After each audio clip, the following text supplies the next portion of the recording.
TV. My name's Phil Partington, and today we're lucky enough to have Krista Woodroffe, the talent coordinator of the female program. G'day, Woody, how are you? Good, thanks, Pardo. How are you going? Good, thank you. And we had some great feedback with the new set.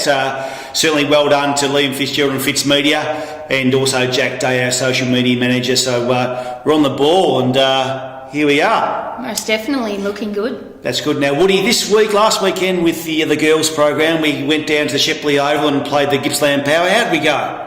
Look, ultimately, I think the girls had a really good show out there, playing some really good footy, very consistent. From the back half, moving into the forward line, getting inside 50 and really holding it in and trying to get those goals. Unfortunately, Gippsland were able to get a couple of really quick goals sort of in that third quarter, which is proving to be our difficult quarter at the moment, which then they just held on to get that win in the end. What sort of players are playing well at the moment? A few names that the recruiters may be looking at the moment. Yeah, look, Sophie Molan, of course, our captain this year, is having a really good season, really solid performer overall. We missed her a week ago in our last game, so it was really good to get her back in.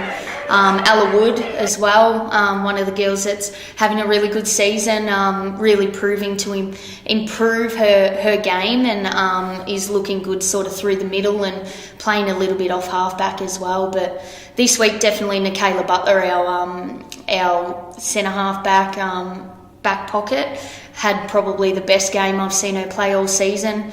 Takes a lot of really good intercept marks and just uses it really well by foot. So set up a few goals from the back line, which is nice to see. And this week we head down to Melbourne again. We've got the Oakley Chargers, a strong Melbourne team. How do you think the girls are going to go? Yeah, look, we're still looking towards getting those 4 quarters out. We're getting 3 really strong quarters from the girls. But at the moment, probably that third quarter is proving the difficult one after half-time, just getting the Jets going and being consistent over the course of that quarter. So hopefully the girls can really step up from a really good game on the weekend and push forward and progress and hopefully get that second win on the board. Well, thanks, Woody. Thanks for popping into the studio today. And after this break, we'll be back with Marc Greig, the senior coach of the Rebels boys program. Rebels TV is proudly brought to you by McDonald's Ballarat, now with multiple stores around the wider Ballarat region. Mars, making more than just confectionery for more than 100 years. The Ballarat Yacht Club, a locally family-owned business and Ballarat's premier waterfront venue. Thrifty, with over 170 locations and over 17,000 vehicles, you'll be sure to find the right rental. Quest Ballarat, serviced apartment-style rooms offering relaxed and comfortable Ballarat accommodation. Rookie Me, an innovative online tool helping you determine and manage your athletic ability. And Ballarat Jaguar Land Rover, 2 great brands under the one roof. LMCT 10056.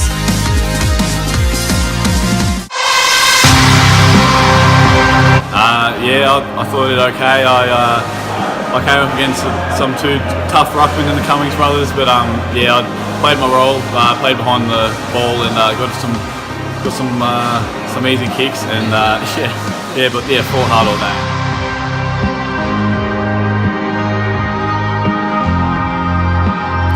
Welcome back to Rebels TV, and thank you to our great sponsors that support our program. With me now we've got Marc Greig, the head coach of the boys program. G'day, Greggy. No, Pardo, how are you?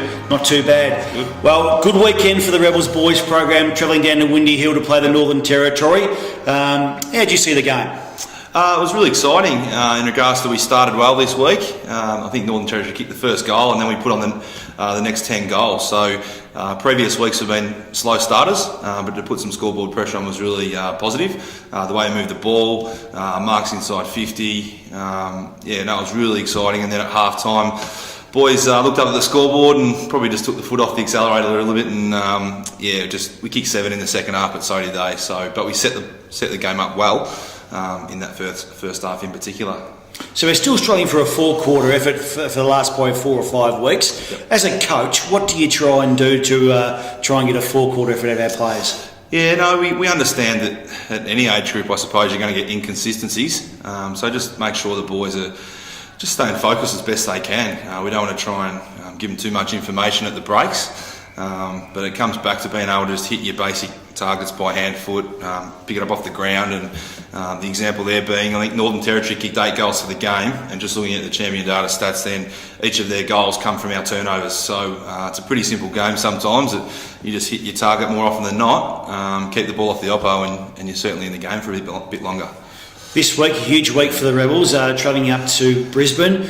It's a great opportunity for the NAB League teams to play against the academy teams across Australia. So it's basically a mini AFL competition now, Mark. And what sort of preparation are in place for the boys to go to Brisbane?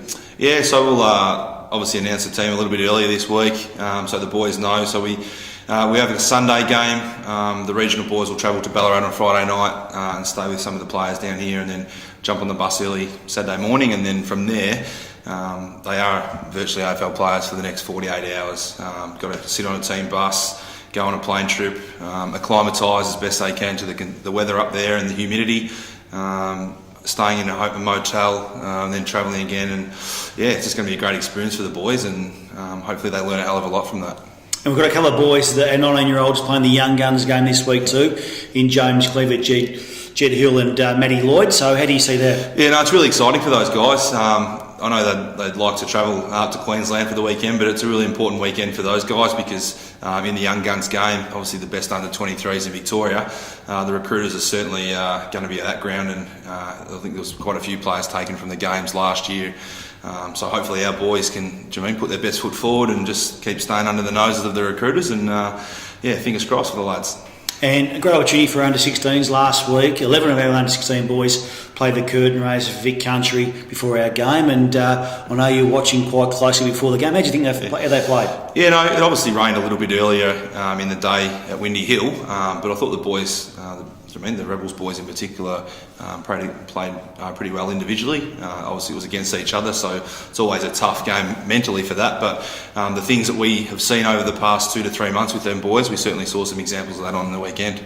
Well, thanks, Greig. Thanks for popping again into the studio, and thanks for watching Rebels TV for another week. Thank you.